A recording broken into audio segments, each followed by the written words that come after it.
Quero cumprimentar os amados irmãos com a paz do Senhor. Quem aqui está feliz com Jesus?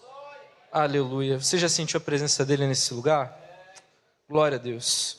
Quero convidar os irmãos a abrirem as vossas Bíblias na Epístola de Paulo aos Gálatas, capítulo de número 1. E vamos ler a partir do versículo 1. Até peço, se o Jais puder deixar ali, a gente ir acompanhando, que eu vou praticamente pegar o capítulo inteiro, de forma resumida, vou ser bem rápido. Mas, vamos abrir em Gálatas, Epístola de Paulo aos Gálatas, capítulo de número 1, versículo de número 1, a palavra do Senhor nos diz assim. A minha tradução é ACF, tá? Talvez seja um pouco diferente. Diz assim, Paulo, apóstolo, não da parte dos homens, nem por homem algum, mas por Jesus Cristo e por Deus Pai, que o ressuscitou dentre os mortos. Sabe, meus irmãos, a carta de Paulo aos Gálatas, a gente está estudando ela com os jovens na nossa escola dominical, e ela tem um lugarzinho no meu coração. Eu amo essa carta de Paulo. Das cartas de Paulo, ela e Romanos são uma das que eu mais gosto. E eu penso que talvez, se Paulo estivesse nos dias de hoje e fosse escrever uma carta para nós, talvez a carta que ele escreveria seria semelhante à de Gálatas. Eu não sei os irmãos, mas quando eu olho para mim mesmo, eu olho para a carta de Gálatas e eu me pergunto muitas das vezes se eu me enquadro em alguma parte aqui. É óbvio que em alguma parte de Gálatas a gente se enquadra, a gente vê os nossos próprios erros, pecados, falhas, mas principalmente nos dias de hoje, o que me chama a atenção são, principalmente esse capítulo aqui, ele parece muito atual. E é muito interessante que esse início de carta, Paulo normalmente ele costuma começar suas cartas se chamando de escravo de Cristo, de servo de Cristo. E em seguida, muitas das vezes ele faz até elogios à igreja, para quem ele está se referindo. Só que aqui Paulo já começa dando aquele chute já, assim, chutando a porta. Sabe, ele não chega falando com cuidado, elogiando, ou até mesmo a seu próprio respeito. Coisa que é difícil ele fazer. Ele normalmente se diminui, ele fala, não, eu sou escravo, assim, assado. Escravo de Cristo, servo de Cristo. Mas aqui ele começa diferente. Ele fala, Paulo, apóstolo, não da parte de homens, mas da parte de Deus, de Cristo. Por quê? Porque estavam falando que, não, Paulo não é apóstolo, coisa nenhuma. Nós aqui temos os super apóstolos. Os irmãos aqui são ensinadores que estão ensinando um evangelho que é melhor que esse que o Paulo está ensinando. O que estava acontecendo aqui, que Paulo fica tão indignado que ele mal começa a carta e ele já está defendendo, mostrando, não, eu sou apóstolo sim, mas não da parte de homens, mas da parte de Cristo. A revelação foi dada por Cristo a mim. Ele começa se defendendo por quê? Porque os homens que estavam lá, se denominando superapóstolos, ensinadores, mestres, trazendo uma revelação nova, ou uma mistura, porque a verdade é que era isso, era uma mistura do evangelho, da graça com o judaísmo. E se talvez você não saiba, a igreja no primeiro século, em sua maioria, ela era judeus que se converteram, depois começa a vir os gentios. E nesse contexto aqui, o povo saiu do judaísmo, e o que está acontecendo? Veio gente falando assim, olha, Jesus até é suficiente para te salvar, só que precisa de mais alguma coisa. Você tem que cumprir a lei, você tem que circuncidar, você tem que fazer isso, você tem que fazer aquilo. Não é suficiente apenas Jesus. O sacrifício dele pagou quase tudo, falta uma parcelinha para você pagar ainda. De certo modo, em outras palavras, seria isso que Paulo estava dizendo. Eu não sei vocês, irmãos, mas hoje em dia, tem sido pregado outro evangelho em muitos lugares, inclusive, muitas das vezes, em nossas igrejas, na internet afora. Quando nós estamos com os ouvidos atentos e lendo a palavra, nós percebemos que algumas falas não têm coerência. E sabe, Paulo ele é muito enfático nisso aqui. E eu queria ressaltar uns pontos bem rápidos aqui com os irmãos. E o primeiro que Paulo ele traz é que ele é apóstolo não da parte de homens, mas da parte de Deus. Ou seja, a mensagem que ele traz não é dele mesmo.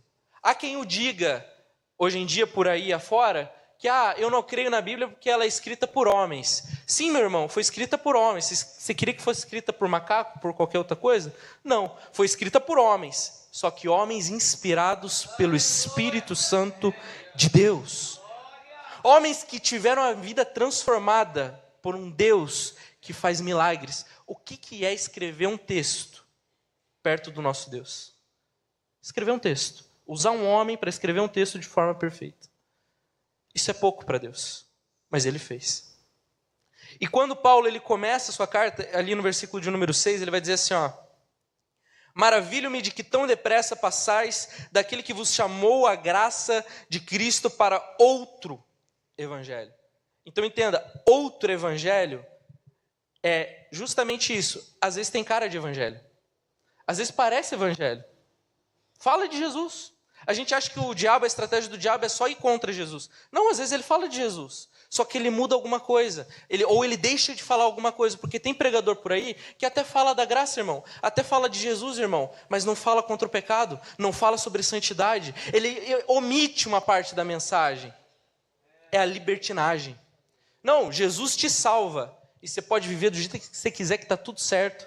Vamos tudo para o mesmo céu. Você pecando, fazendo tudo, zoando tudo. Perdão a linguagem aqui para os jovens. A gente usa muito para os jovens, né, a linguagem deles. Faz de qualquer jeito. Leva a tua vida como você quiser. Jesus pagou por tudo e você vai ser salvo. Isso é libertinagem.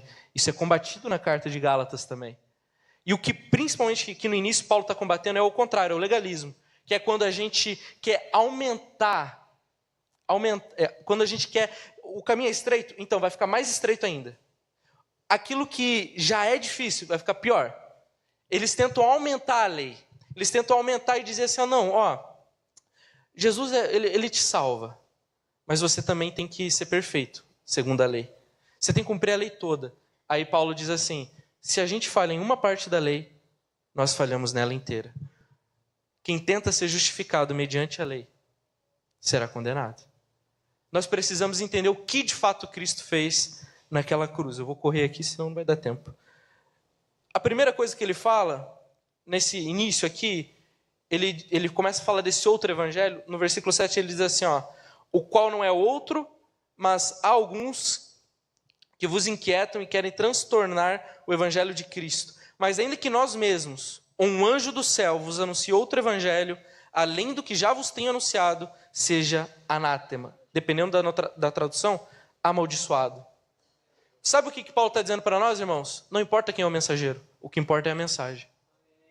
Não importa se é fulano, não importa se ele tem doutorado em teologia, não importa se ele é pastor de uma mega igreja, não importa se ele tem anos de ministério, se está pregando outro evangelho, irmão, é anátema, é amaldiçoado e a mensagem dele e ele junto. E está levando um monte para o inferno junto. Eu fico indignado porque hoje em dia a gente tem pregadores que pregam uma mensagem muito bonita. É um evangelho sem cruz. É um evangelho de uma graça que é barata. Uma graça que ela não muda a minha vida. Mas ela me salva. Isso está errado. Só que é tão bonito. Parece tão bonito. Fala meu lindo na mensagem. Massageia o nosso ego. É tão bonito. E aí há quem o diga. Esse pelo menos está pregando o evangelho. Está falando de Jesus. Só que está omitindo parte da mensagem, irmão. Está distorcendo. É outro evangelho. Não é o evangelho de Cristo. E sabe o que acontece? Essa mensagem leva para o inferno. Porque é outro evangelho. Meu irmão, Paulo ele vai dizer que quando a gente adiciona algo na obra de Cristo, sabe o que acontece? A gente cai da graça. Quando a gente quer mudar a mensagem ao nosso gosto, a gente cai da graça. Sabe por quê? Porque a mensagem não é minha. Não é sua, a mensagem é de Cristo. O evangelho é de Deus, o evangelho é de Cristo. Não importa quem é o mensageiro. O que importa é a mensagem. O evangelho que é distorcido, ele é amaldiçoado. O evangelho que ele é fragmentado, não é mais evangelho, é outro evangelho. É outra mensagem. A pregação pode ser bonita, mas o resultado é inferno. A fala pode até entoar como pentecostal e falar língua estranha no meio, irmão. Se é outro evangelho, leva para o inferno. Porque muitas das vezes a gente está mais preocupado com se o pregador falou em língua estranha do que com a mensagem. Se ele curou alguém em nome de Jesus, Deus cura apesar do pregador, muitas das vezes, não por causa do pregador. A gente está preocupado com os sinais e a gente esquece a mensagem. Irmão, a mensagem é o que importa. Que esqueçam do pregador, mas se lembrem da mensagem. Não importa quem prega. Quem está aqui no púlpito, meu irmão, tem que desaparecer, não pode ser estrela. Hoje em dia a gente tem pastor estrela, pregador estrela, celebridade por aí, idolatrado. Meu irmão, onde que a gente se perdeu? A gente tem que voltar para o verdadeiro evangelho de Cristo, o evangelho da cruz. O evangelho da cruz. Paulo, ele também vai dizer no versículo de número 10, ele diz assim, porque persuado eu agora os homens, ou a Deus, eu procuro agradar homens, porque se estivesse ainda agradando aos homens, eu não seria com certeza servo de Cristo. Meu irmão, o verdadeiro evangelho não é para agradar ego de ninguém, não é para agradar homem, irmão, não é para massagear meu ego, é para matar o meu eu, o meu velho homem, o meu Adão. É para o meu pecado, eu morro para o meu pecado e eu vivo para Cristo, para que não viva mais eu, mas Cristo vive em mim. É esse que é o verdadeiro evangelho, irmão. O verdadeiro evangelho às vezes ofende, o verdadeiro evangelho às vezes confronta, o verdadeiro evangelho, ele não me deixa confortável com a minha vida em pecado. O verdadeiro evangelho, ele exige mudança. Mudança essa que por mim mesmo eu jamais conseguiria, Tânia. E essa é a graça da graça. É que nós não conseguiríamos mudar, nós não conseguiríamos nos transformar, nós não conseguiríamos nos salvar. A lei, ela servia para isso, ela aponta o meu erro, ela aponta o meu pecado. Olha, eu sou um pecador, eu não consigo cumprir a lei. O que eu preciso? De um salvador, alguém que me salve. A lei, ela é como um espelho, ela mostra que eu estou sujo, mas ela não tem poder para me limpar. Mas a graça de Cristo, meu irmão, ela sim, ela tem poder para te limpar, para fazer tudo novo de novo, para apagar teu passado e escrever uma nova história para a sua vida, meu irmão. Esse é o evangelho de Cristo, esse é o verdadeiro evangelho que os apóstolos pregavam, que os mártires morreram por essa mensagem. É que Cristo ressuscitou.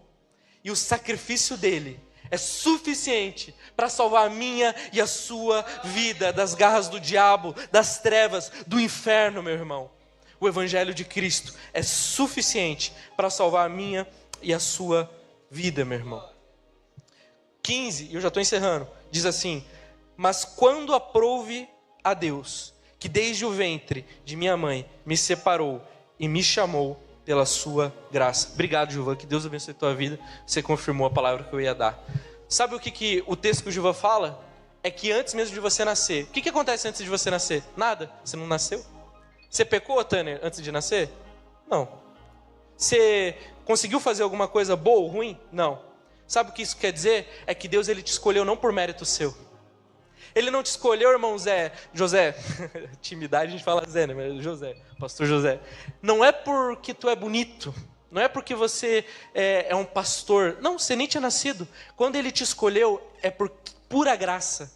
É puramente a graça. É porque ele é bom, não porque nós somos. É porque ele é amor, não porque nós somos amáveis, meu irmão. É porque ele é gracioso. Porque se dependesse dos nossos méritos, nós já estaríamos no inferno. Mas glória a Deus pela graça de Jesus, que salvou um pobre pecador como eu, como nós. Paulo, aquele que era o pior, aquele que ele consentiu a morte de Estevão, aquele que odiava os crentes, agora tem um testemunho. Esse homem, que talvez os crentes olhariam e falavam, não, como Cornélio, não.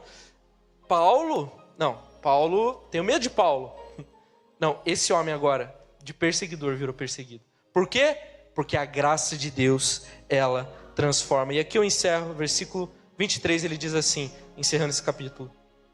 Mas somente tinha ouvido dizer, aquele que já nos perseguiu, anuncia agora a fé que antes destruía, e glorificam a Deus a respeito de mim. Sabe o que o verdadeiro evangelho faz, meu irmão? Ele transforma. Ele confronta? Sim. Ele fala do meu pecado? Sim. Ele mostra que eu sou pecador? Sim. Mas ele é a solução. Ele é a resposta. Ele mostra que Jesus é a resposta. Se eu estou perdido, ele é o caminho. Se eu estou preso em mentiras do diabo, ele é a verdade que liberta. E se eu estou morto em nossos delitos e pecados, como está lá em Efésios capítulo de número 2, ele é a vida. Meu irmão, o verdadeiro evangelho, ele transforma.